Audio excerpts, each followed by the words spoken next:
Each year passes, and the years tell us things that the days cannot see.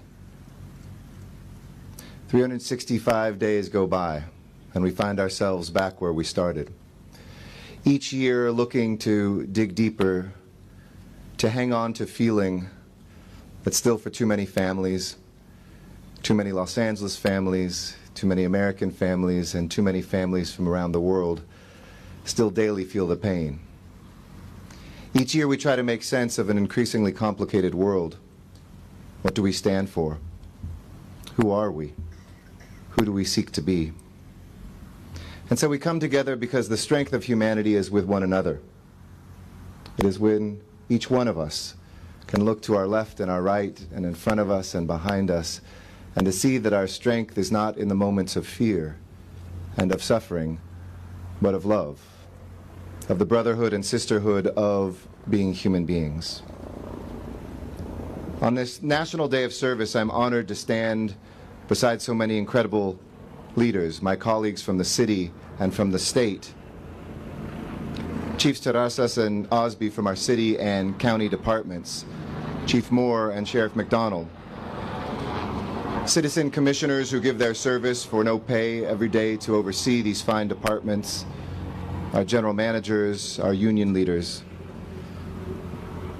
And today we're very honored to have a dear friend, a sister mayor of mine, the mayor of Paris, Anne Hidalgo. If I could ask you actually to stand up so we can give her a proper Los Angeles welcome.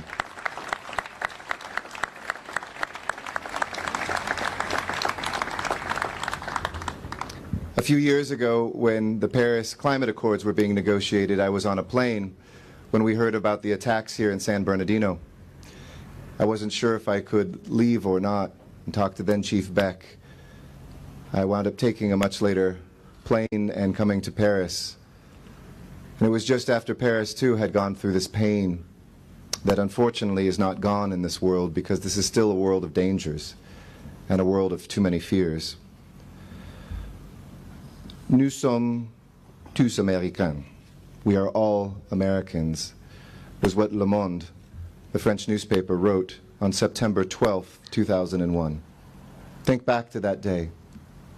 I remember the stories that came in the weeks, the days, the weeks and months afterwards of a group of tribesmen in Kenya who heard about this terrible tragedy.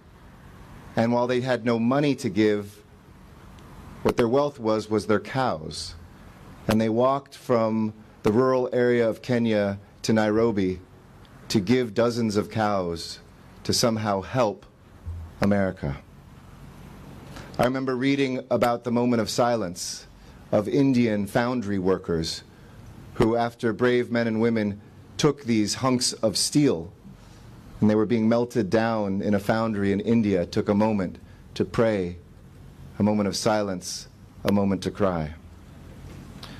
Right around the time that Le Monde had that headline, the Los Angeles Fire Department Urban Search and Rescue Task Force 1 was on their way to New York.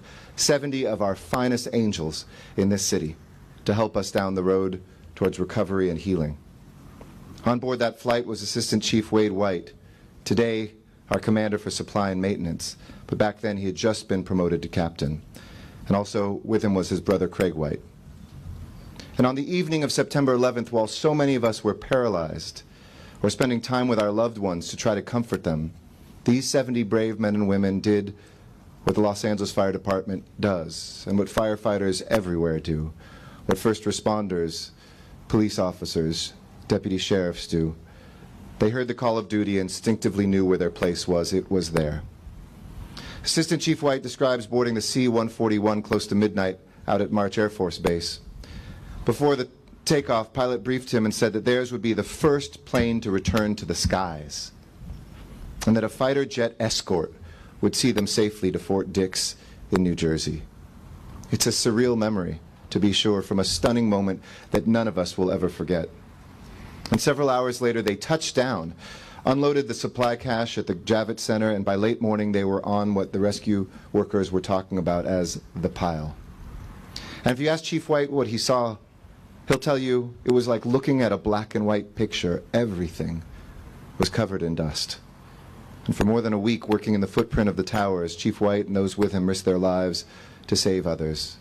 As Tony mentioned, some of them still suffering from what they were exposed to when those buildings came apart, dying as we speak today.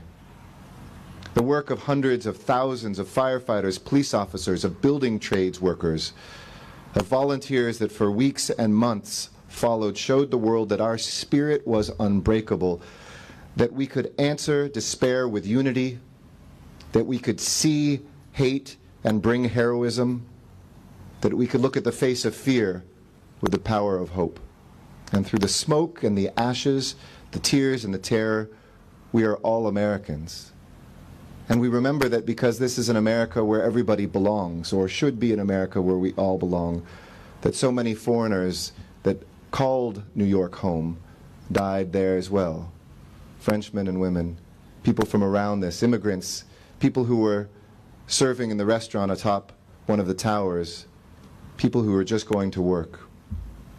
So behind me stands this trident from the World Trade Center, perhaps one of the pieces of rubble that Chief White and his team sifted through during their time at Ground Zero. In Greek mythology, the trident was carried by the Earthshaker, by Poseidon, the god of the sea. And from his trident, the Greeks believed that earthquakes and tidal waves came. But they also believed that it brought life in the form of water. Our earth most certainly shook on September 11th. In New York City, in Arlington, Virginia, in Shanksville, Pennsylvania. And right here in Los Angeles, as 3 of those planes bound for this city, returning many Angelinos to home, never made it. The tridents that fell from the sky shook the world, but they did not stop it. And they did not stop us. And why? Because of the selfless service of others. Because of those who met injustice with justice. Because of courageous people who ran into danger, cleared the debris, refused to bend, refused to break in the face of adversity, who saved lives that are walking amongst us today. And because of a world that came together and for a moment said, we are all Americans. Let that be the spirit of this day, this National Day of Service, where we just don't remember only the dead and the fear, but we remember the possibility and the life that they want us to live. The bigger picture that we should make today count and every day count, because the greatest renewable resource we have is our hearts. Our collective capacity to do great things that will make our city, our country, and our world a better place. Thank you. God bless the fallen. God bless the responders. God bless America, and God bless this world. Thank you.